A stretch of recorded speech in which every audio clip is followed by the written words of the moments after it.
Hello students, कैसे हैं। चलो आज के वीडियो में क्लास 12th फ्लेमिंगो बुक से लास्ट चैप्टर गोइंग प्लेसेस पर डिस्कस करेंगे। इसके हिंदी थीम को समझने का प्रयास करेंगे। तो सबसे पहले तो ये जानते हैं कि ये एक आयरिश स्टोरी है। आयरलैंड की कहानी है, आयरलैंड में सेट की हुई कहानी है। इसके राइटर A.R. बार्टन है। A.R. बार्टन के द्वारा लिखी हुई एक स्टोरी है। इस चैप्टर का जो मेन थीम है, सबसे पहले हम थीम को समझने का प्रयास करते हैं। स्टूडेंट्स, जो थीम है वो एडोलसेंट फैंटसिंग एंड हीरो वर्शिप पर बेस्ड है। एडोलसेंट फैंटसिंग, इसके बारे में जानते हैं। एडोलसेंट किशोरावस्था को कहते हैं, टीन एज को कहते हैं। और फैंटसिंग का मतलब फैंटेसी से बना कल्पना। किशोर बच्चों में, टीनेजर्स में कल्पनाओं की भरमार होती है। केवल इस स्टोरी से मतलब नहीं है, एक सामान्य बात है कि टीन एज एक ऐसी एज होती है जिस उम्र में हर बच्चे के अंदर एक नया संसार होता है, एक नई दुनिया होती है, बहुत ऊंची ऊंची उड़ानें होती हैं। Often children think of having things beyond their reach. किशोर अवस्था में बच्चे उन चीजों को प्राप्त करने की भी कल्पना करते हैं जो उनकी पहुंच से बहुत दूर हैं। अप्राप्य चीजों को प्राप्त करने की लालसा रखते हैं एडोलसेंस में। एक और इस एज में सबसे बड़ी खूबी होती है और वो है हीरो वर्शिप। बच्चों में, टीन एज में हीरो वर्शिप का मतलब है जिससे भी दोस्ती कर लेना तो फिर क्लाइमैक्स तक ले जाने का प्रयास करते हैं। जिसको भी अच्छा मान लेते हैं तो फिर उसके पीक तक पहुंचने का प्रयास करते हैं। यह कहानी भी केवल इन्हीं दो बिंदुओं पर के इर्द गिर्द घूमती है। इस स्टोरी में, इस चैप्टर में, गोइंग प्लेसेस में जो मेन कैरेक्टर्स हैं, आइए कैरेक्टर्स पर सबसे पहले फोकस करेंगे। जो मेन कैरेक्टर है वो सोफी है, एक स्कूल गोइंग गर्ल है सोफी। उसकी एक और सहेली है जेंसी, ये भी स्कूल जाती है इसके साथ। सोफी का एल्डर ब्रदर जियोफ है और उसका एक और छोटा भाई है डेरेक। और ये डैनी कैसी एक बहुत फेमस फुटबॉल प्लेयर है। फ्रैंक ये जेंसी का भाई है, ये जेंसी का भाई है।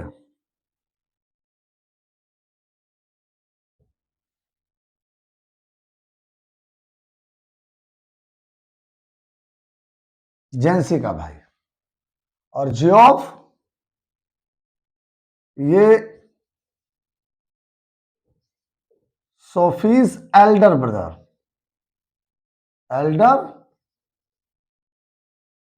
Elder bro. Derek younger, younger brother of Sophie.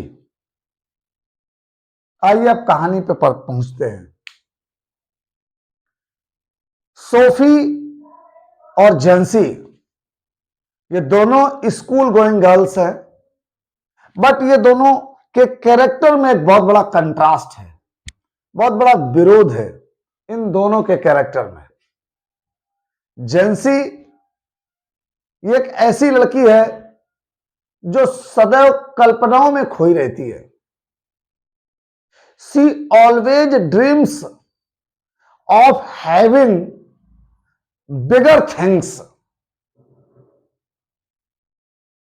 Which are out of her reach, जो उसकी पहुंच से बाहर की है। जबकि जेंसी ये एक रियलिस्टिक और प्रैक्टिकल गर्ल है, यथार्थवादी और बड़ी व्यवहारिक लड़की है। सी लिव्स इन प्रेजेंट, जबकि एक सदैव कल्पनाओं में खोई रहती है सोफी। सोफी और जेंसी दोनों स्कूल से वापस आ रही थी और तभी सोफी कहती है जेंसी से कि जब भी वो स्कूल से आती है तो सदैव वो एक बहुत बड़ी बुटीक की खोज में रहती है। एक वर्ड है बुटीक।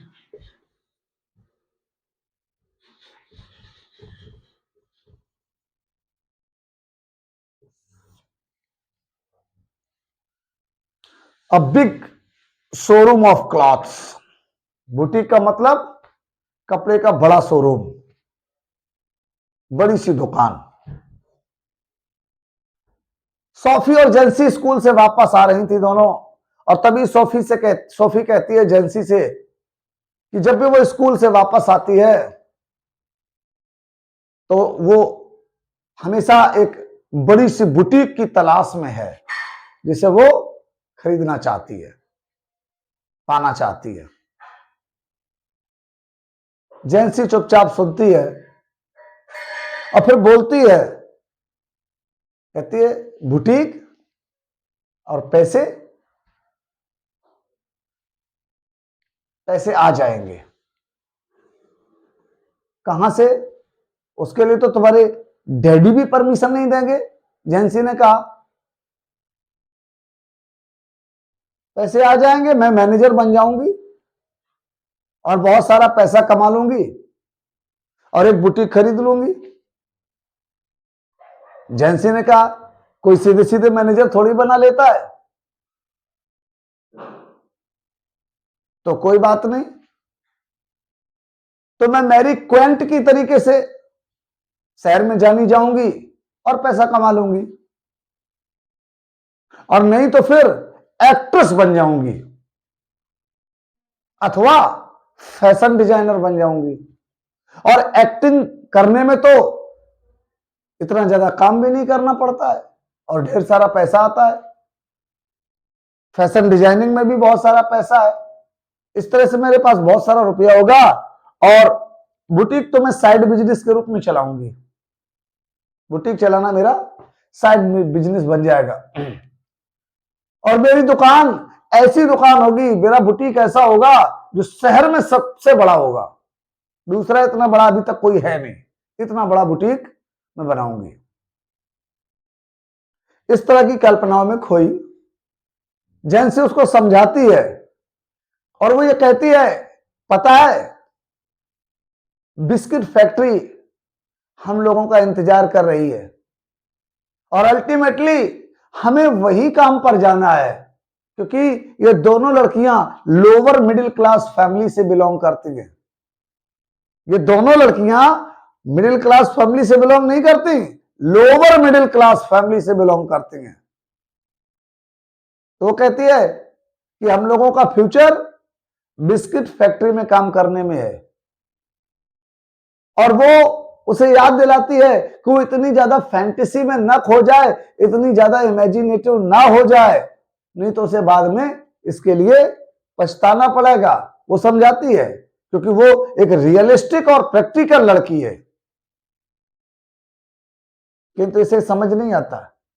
वो जब घर आती है तो सबसे पहले घर आकर के जब घर आती है तो उसके पिताजी, एक बड़ा भारी सा चेहरा, पसीने से तरबदर, और मीट के ऊपर टमाटर लगाकर खा रहे थे, पसीने से तरबदर थे।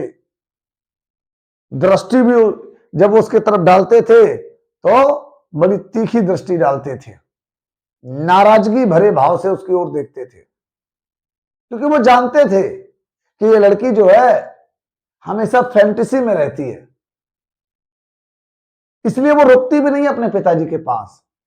पिताजी की कुर्सी के पीछे उसका छोटा भाई डायरेक्ट लटका हुआ था उस समय, और मां सिंक में बर्तन धुल रही थी, एप्रन पहने हुए थी, एप्रन की डोरियां पीछे बंधी हुई थी और वो झुकी थी सिंक में। ये सब दृश्य वो देखती है जब वो घर में घुसती है, अंदर जाती है।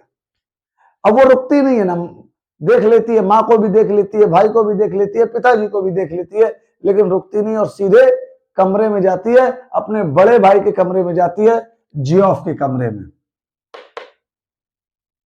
लेकिन जियोफ उस कमरे में नहीं होता है, किसी दूसरे कमरे में होता है, और वहां पर वो एक मोटरसाइकिल को उसको खोले हुए है, उसके पार्ट्स जमीन पर एक अखबार कारपेट पर अखबार डाले हुए है, उस पर पार्ट्स रखे हुए हैं और उसको ठीक कर रहा है।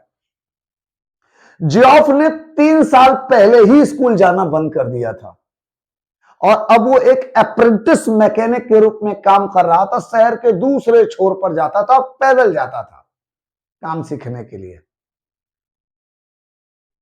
बात बहुत कम करता था, यानी बात करने के लिए उसके मुंह से शब्द निकलवाने पड़ते थे, बिल्कुल साइलेंट रहता था, और इस बात से सोफी बड़ी नाराज रहती थी। सोफी अपने बड़े भाई को बहुत प्यार करती थी और सोफी अपनी सारी फीलिंग्स अपने भाई को बताया करती थी। सोफी अपने भाई के पास पहुंची कमरे में, और सोफी ने जाते हुए भाई को 2-3 बार बोला, लेकिन भाई ने कोई उत्तर नहीं दिया। जब भाई ने उत्तर नहीं दिया तो उसने एक नई कहानी, इमेजिनेटिव कहानी गढ़ दी, एक नई फैंटेसी भाई के सामने प्रस्तुत कर दी और बोली, भाई आपको पता है मैं डैनी कैसी से मिली थी। डैनी कैसी, ये उस समय फुटबॉल वर्ल्ड का एक स्टार हुआ करता था, आयरलैंड का प्लेयर, यूनाइटेड टीम से खेला करता था। डैनी कैसी का नाम लेते ही उसका भाई चौंक गया। उसने कहा, क्या डैनी कैसी से?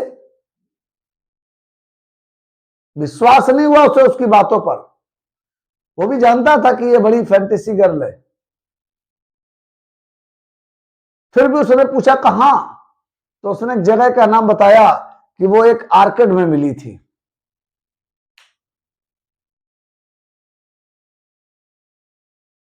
आर्केड समझते हैं, छांवदार जगह। और फिर वो कहती है कि उसकी मुलाकात रॉयस विंडो में हुई थी। ये प्लेस का नाम है रॉयस विंडो। ये एक बहुत बड़ा कपड़े का शोरूम है। वो कहती कि रॉयस विंडो में जब वो क्लॉथ्स खरीद रही थी, कपड़े खरीद रही थी, तभी उसके साइड से खड़ा युवक, जब उसने उसको देखा तो वो डैनी कैसी था उसने पूछा उससे, लेकिन उस समय ना तो पेपर था और ना पेन था मेरे पास और ना डैनी कैसी के पास, इसलिए मैं उसे ऑटोग्राफ लेना भूल गई। लेकिन उसने प्रॉमिस किया है नेक्स्ट वीक वो फिर मुझसे मिलेगा और तब वो उसे ऑटोग्राफ देगा। इतनी बात होने के बाद भाई ने ये बात पिताजी को बता दिया। पिताजी बड़े नाराज हुए। पिताजी खाना खा चुके थे, हैंड वॉश कर चुके थे, टीवी देख रहे थे, और पिताजी ने कहा कि हाँ मैं जानता हूं एक ऐसे व्यक्ति को, मेरे अपने समय के व्यक्ति को। वो व्यक्ति भी एक बार टॉम फिन्नी से मिला था। किससे मिला था? टॉम फिन्नी, यह उसके पिताजी के समय का एक स्टार फुटबॉलर हुआ करता था, टॉम फिन्नी। लेकिन डैनी कैसी सुपर्ब था, टॉम फिन्नी से भी ज्यादा he is the best in all the footballers of the world of that time. और उसके पिताजी भी डैनी कैसी के जबरदस्त फैन थे। वो बहुत बड़ा नाम था डैनी कैसी का, और उस लड़की की बात पर इसलिए उनके पिताजी को तनिक भी विश्वास नहीं हुआ। वो जान गए कि वो लड़की पागल है और वो हमेशा ऐसी कहानियां बनाया करती है। भाई ने कहा कि वो तो कह रही है कि नेक्स्ट वीक वो फिर से मिलेगा और उसको ऑटोग्राफ देगा। वो ऑटोग्राफ लेना चाहती थी अपने छोटे भाई डेरिक को दिखाने के लिए, डेरिक के लिए लेना चाहती थी, लेकिन पिताजी को उसकी बात पर विश्वास नहीं होता है। कई दिनों के बाद सैटरडे का दिन था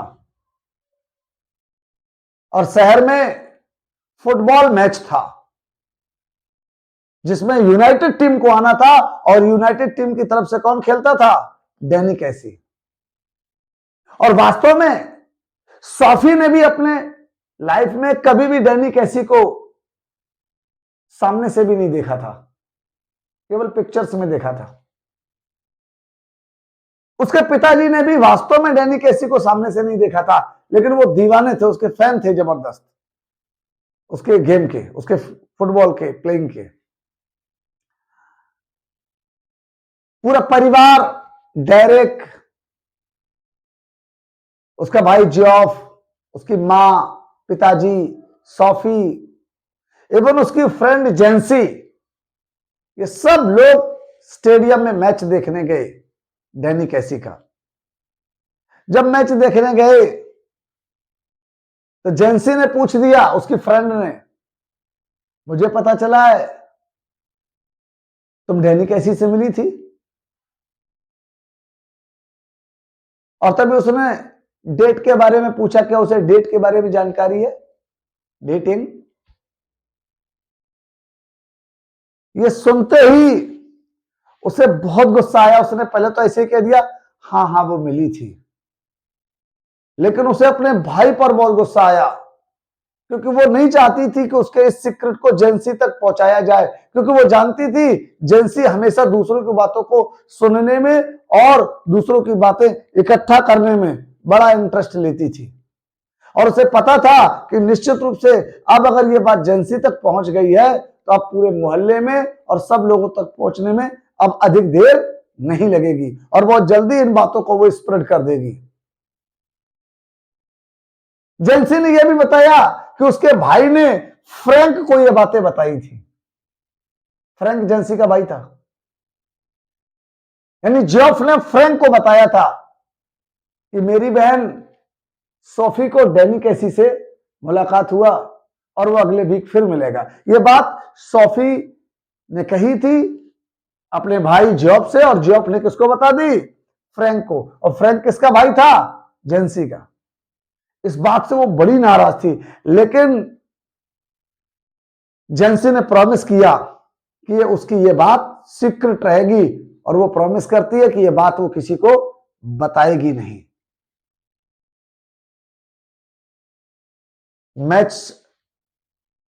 जो मैच खेला जा रहा था, यूनाइटेड टीम ने 2-0 से जीत लिया, और जो सेकंड गोल था वो डैनी कैसी ने ही दागा था, जिसके दम पर वो मैच यूनाइटेड टीम जीत गई। अंधेरा हो गया था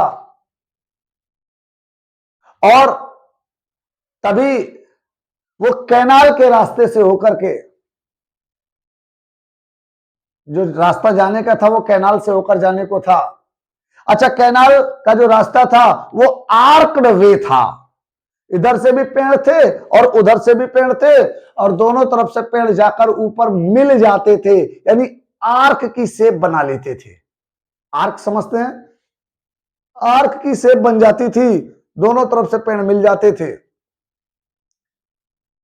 बड़े बड़े वहां एल्म के पेड़ थे,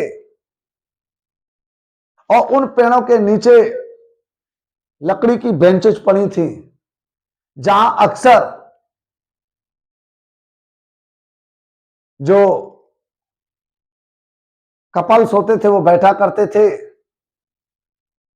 और अपना समय जो है एंटरटेन करते थे। बड़ा कूलिंग प्लेस था वो, सैडी भी था और कैनाल की वजह से कूलिंग भी थी। वहां बैठते थे जाकर लोग, और बचपन में वो वहां खेलने जाया करती थी। जब घर से आती थी तो उसी रास्ते से आती थी और खेलती थी। वो लड़की वहीं चली जाती है और सब कुछ इमेजिनेटिव है, वो कल्पना करती है, कल्पना में ही मिलती है। वो वहां बैठ जाती है जाकर, और वो जानती है कि वहां पर इंतजार कर रही है वो किसका, डैनी कैसी का। वो जानती थी कि डैनी कैसी वहां नहीं आएगा, फिर भी वो इंतजार करती है, क्योंकि वो पूरी तरीके से फैंटेसी में है, कल्पनाओं में है। समय अधिक हो जाता है, डैनी कैसी वहां नहीं आता है, और इस तरह से वो दुखी होकर के अपने घर वापस चली आती है। और वो दुखी है, उसे दुख है किस चीज का, डैनी कैसी से ना मिल पाने का, जबकि वो ये भी जानती है कि वो डैनी कैसी से मिल नहीं सकती। ये गोइंग प्लेसेस चैप्टर केवल इतनी कहानी के लिए है, लेकिन इस कहानी में केवल और केवल ये एक बताया गया है, ए.आर. बार्टन बताना चाहते हैं कि the life of the teenagers is full of fantasizing, का मतलब फैंटेसी से है, इमेजिनेशन से है, फैंसी से मतलब एक शब्द और होता है, दूसरा वर्ड फैंसी। मतलब द लाइफ ऑफ एडोलसेंस या एडोलसेंट या life of teenagers is full of fancy. पूरी तरीके से कल्पनाओं से भरा जीवन होता है एक टीनेजर का, और they always try to have bigger things. बहुत बड़ी चीज को जो है वो पाने की आशा करते हैं, जिसे वो पा नहीं सकते, या जो उनके रीच से बाहर होती है, जो उनकी पहुंच से बाहर होती है, उसे पाने की इच्छा करते हैं। और दूसरा एक और उनका थीम में है वो हीरो वर्शिप। स्कूल डेज में अगर कोई बच्चे का कोई दोस्त है तो फिर वो दोस्त नहीं है, जबरदस्त फ्रेंडशिप चलती है फिर। जबकि जब व्यक्ति ग्रोन अप होता है तो वो फ्रेंडशिप माइल्ड हो जाती है। ग्रोन अप पीपल, उनका फ्रेंडशिप इतना क्लोज नहीं होता है, उनके बुजम फ्रेंड्स नहीं होते, इतने इंटीमेट फ्रेंड्स नहीं होते जितने कि स्कूल डेज में होते हैं। तो स्कूल डेज में जो फ्रेंडशिप होती है, या अगर किसी को कुछ मान लिया, उसने अपना आइडियल मान लिया, तो फिर जबरदस्त उसको आइडियल मान लेता है। बस इन दोनों पॉइंट्स के ऊपर इसका थीम था। दो लड़कियों की कहानी थी, सोफी और जेंसी के ऊपर। जेंसी एक रियलिस्टिक और प्रैक्टिकल लड़की है, और सोफी एक ऐसी लड़की है जो पूरी तरीके से फैंटेसी में खोई रहती है। इस चैप्टर से संबंधित और कोई शिकायत हो, आपको समझ में कम आया हो, आप हमें लिखिए, और मैं इस चैप्टर में जो बोर्ड में आने वाले इस चैप्टर से रिलेटेड क्वेश्चंस हैं उनको भी नेक्स्ट वीडियो में आपको क्लियर करने का प्रयास करूंगा। या इस चैप्टर से रिलेटेड कोई और नेक्स्ट इंग्लिश वर्जन इसका मैं डालूंगा, उसे भी आप देख सकते हैं बहुत जल्द। पसंद आया हो तो इसे लाइक करें, शेयर करें, और हमारे चैनल को सब्सक्राइब करें, क्योंकि अक्सर 10th, 12th, 11th, 9th, even BA part 1, semester first, BA second year part 3, semester 3, इनके वीडियो बहुत जल्दी आपको इसी चैनल पर मिलेंगे। जो भी वीडियोस आएंगे उनका नोटिफिकेशन आप तक पहुंचता रहेगा। इसके साथ ही धन्यवाद।